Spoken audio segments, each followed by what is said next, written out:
দর্শক, আমি আজকে আছি খুলনা নগরীর ডাকবাংলার প্রধান মোড়ে, যেখানে দুই পাশে রাস্তার মেইন রাস্তার দুই পাশ থেকে গড়ে উঠেছে অবৈধ দোকান এবং অবৈধ পার্কিং, যার ফলে জনগণের এবং ভোগান্তিতে পড়েছে এবং চলাচলে প্রচুর বিঘ্নতা সৃষ্টি হচ্ছে। চলুন আজকে আপনাকে দেখাই নগরীর বাস্তব চিত্র। দর্শক, আমি যদি আপনাদেরকে দেখাই যে যেখানে মেইন রোড ডাকবাংলা মোড় থেকে যেখান থেকে শুরু হয়েছে মেইন কেন্দ্র থেকে যে মোড়টা, সেই মোড়ে দুই সাইড থেকেই উঠেছে প্রধান ভাসমান দোকান। সেই দোকানের ফলে যে আমরা তীব্র যানজটের সৃষ্টি হচ্ছে। আমরা যদি দুইজন পথচারীর সাথে কথা বলতে পারি যে তারা কি ধরনের সমস্যা ফেস করতেছে, যদি আমরা একটা ভাইকে পেয়েছি। ভাইয়া, আমরা এই যে দুই রাস্তার দুই পাশ থেকে যে অবৈধ দোকানপাট গড়ে উঠেছে এবং যে যানজট চলাচলের যে আপনারা কোন ধরনের ভোগান্তি আপনারা ফেস করতেছেন যদি বলতেন। এখন যদি বলতে হয় যে কোন ধরনের ভোগান্তি আমরা ফেস করতেছি, সেটা হচ্ছে এই দেখেন, এই যে রাস্তা কিন্তু খুবই ছোট।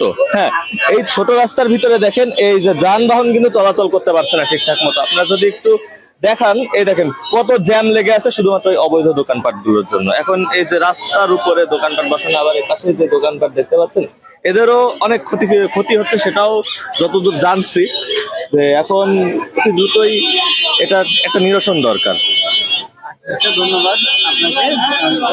দর্শক, আপনারা শুনছিলেন যে এক পথচারী বলতেছিল যে আমরা যে এই যে অবৈধ দোকানপাট গড়ে উঠেছে, এই দোকানপাটের ফলে তারা কেমন ধরনের ভোগান্তি ফেস করতেছেন এবং সেখানে যে তীব্র যানজটের সৃষ্টি হচ্ছে সেই যানজটের ফলে জনভোগান্তির যে অবস্থা, সেটা যদি আমরা দেখাই তাহলে আপনারা বুঝতে পারবেন যে রাস্তার দুই সাইডে যে ফুটপাত এবং রাস্তা সহ অবৈধ দোকান এবং পার্কিং এর যে অবস্থা, সেখানে জুড়ে আর কি গড়ে উঠেছে অবৈধ দোকানপাট। ফলে রাস্তা সংকীর্ণ হয়ে গিয়েছে। রাস্তা সংকীর্ণ হওয়ার পরে যে তীব্র যানজটের সৃষ্টি হচ্ছে সবসময়, এই যানজটটার জন্য সাধারণ মানুষের চলাচলে ভোগান্তি হচ্ছে।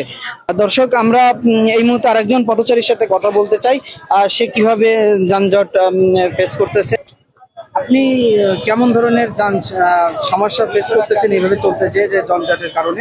আমি আসলে এখানে প্রায় আসা হয় আমার কাজে, তো এখানের এই যে অস্থায়ী দোকানগুলোর কারণে এখানে প্রতিনিয়ত জ্যাম লেগেই থাকে।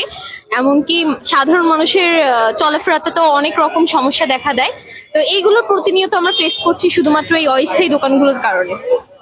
দর্শক, আমরা যদি আরো একটু দেখাই, এখানে প্রধান যে ব্যবসা কেন্দ্র আছে, এখান থেকে খুলনা বিপণী কেন্দ্র এবং পাশে রেলওয়ে মার্কেট, পাশে দরবেশ চেম্বার থেকে ডাকবাংলা থেকে শুরু করে কেলে রোড পর্যন্ত এবং কেলে রোড থেকে হেলাতলা থানার মোড় পর্যন্ত যতগুলো রোড আছে এবং সেখান থেকে পিকচার প্লেস থেকে শুরু করে ডাকবাংলা পর্যন্ত এবং ডাকবাংলা মোড় থেকে শিববাড়ির যে রোডগুলো আছে, এখানে সবগুলো রোডে এবং প্রধান যে বাণিজ্যিক অঞ্চল কেন্দ্র, সেই কেন্দ্রগুলোতে এইভাবে গড়ে উঠেছে রাস্তা বন্ধ করে দুই পাশে অবৈধ দোকানপাট। সেখানে যদি আপনারা দেখেন কোন জায়গায়, আমরা আছি এখন ডাকবাংলা মোড় থেকে কেলে রোডের দিকে এবং সেখানে দেখেন দুই পাশ রাস্তা বন্ধ হয়ে গেছে বলেই চলে। সামান্য যানবাহনের চলতে কষ্ট হচ্ছে এবং দুই পাশ জুড়ে যে শীতের বেচা কেনা এবং ভাসমান দোকান, সেই ভাসমান দোকানগুলা গড়ে উঠেছে। সেখানে শুধু ভাসমান দোকানই নয়, সেখানে আছে অবৈধ পার্কিং সিস্টেম। এই অবৈধ পার্কিং সিস্টেমের কারণেও এই তীব্র যানজটের সৃষ্টি হচ্ছে, যেখানে জনগণ ভোগান্তিতে পড়ছেন। আমরা যদি এখন এই যে কেলে রোডের মাথায় এবং স্টেশন রোডের মোড়, কেলে রোডের মোড় এবং থানার মোড়ের দিকে যে চার রাস্তা মোড় যদি আপনাদের দেখাই, তাহলে আপনারা দেখতে পাবেন যে পুরো একটি বড় যানজট পাবেন। পুরো যানজটের কারণে বন্ধ হয়ে আছে এগুলা, যে পুরো রোড একেবারে যানজটে ভরে আছে। সুতরাং পথচারী সহ কোনো যানবাহন চলাচল করতে পারতেছে না। অবৈধ পার্কিং সিস্টেম এবং অবৈধ যে ভাসমান দোকানগুলো আছে, তার ফলে রাস্তা একেবারেই সংকীর্ণ হয়ে গেছে। সেলে পথচারীদের জন্য চলাচল করতে খুবই অসুবিধা হচ্ছে। তো দর্শক, আপনারা দেখতেছিলেন যে এই মুহূর্তে যে আমি আছি কেলে রোড এবং নগরীর যে এলাতলা মোড় এবং চার রাস্তা মোড়ে দাঁড়িয়ে আছি। সেখানে দাঁড়িয়ে আপনাদেরকে দেখানোর চেষ্টা করলাম যে সেখানে অবৈধ দোকান এবং অবৈধ পার্কিং এর জন্য যে তীব্র যানজটের সৃষ্টি হচ্ছে, সেই সৃষ্টিতে কর্তৃপক্ষের নিরসনের কোনো পদক্ষেপ আছে কিনা এ পর্যন্ত আমরা জানতে পারি নাই। এবং আমরা পথচারীদের কাছ থেকেও জানতে পেরেছি তারা কেমন ধরনের ভোগান্তির সৃষ্টি হচ্ছে এবং তারা কেমন ধরনের ভোগান্তিগুলা সামনে ফেস করতেছেন। এবং এবং প্রিয় দর্শক, আপনাদেরকে জানতে চাই, এখানে হলো নগরীর একেবারে ব্যবসায়িক প্রাণকেন্দ্র।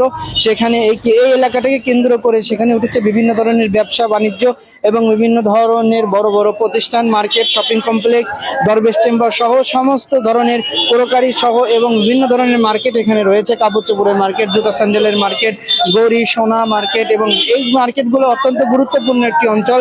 তীব্র যানজটে পড়ে আছে। সেখানে গাড়িগুলা ঘন্টার পরে ঘন্টা দাঁড়িয়ে থাকে এবং সেখানে সন্ধ্যা হয়, বিশেষ করে সে সন্ধ্যার সময় জনগণের চলাচল করতে তীব্র আকার ধারণ করে। সে ধারণ করার ফলে সেখানে তারা চলাচল করতে খুবই সুবিধা হয়। সুতরাং এটাই ছিল আজকে আমাদের জানানোর বিষয়। খুলনা নগরীর প্রাণকেন্দ্র ডাকবাংলা মোড় রস্ত সহ হেলাতলা, কেলে রোড এবং শপিং কমপ্লেক্সের সামনে সহ যত ইগুলো রয়েছে সেখানে আমরা যে তীব্র যানজটগুলো দেখতে পাই অবৈধ দোকানপাট এবং অবৈধ পার্কিং সিস্টেমের কারণে, সেটা আজকে আমাদের বিষয় ছিল। আমি ছিলাম আপনাদের সাথে লাইভে মোহাম্মদ আলী ফুয়াদ, খুলনা থেকে জেএমসি নিউজ।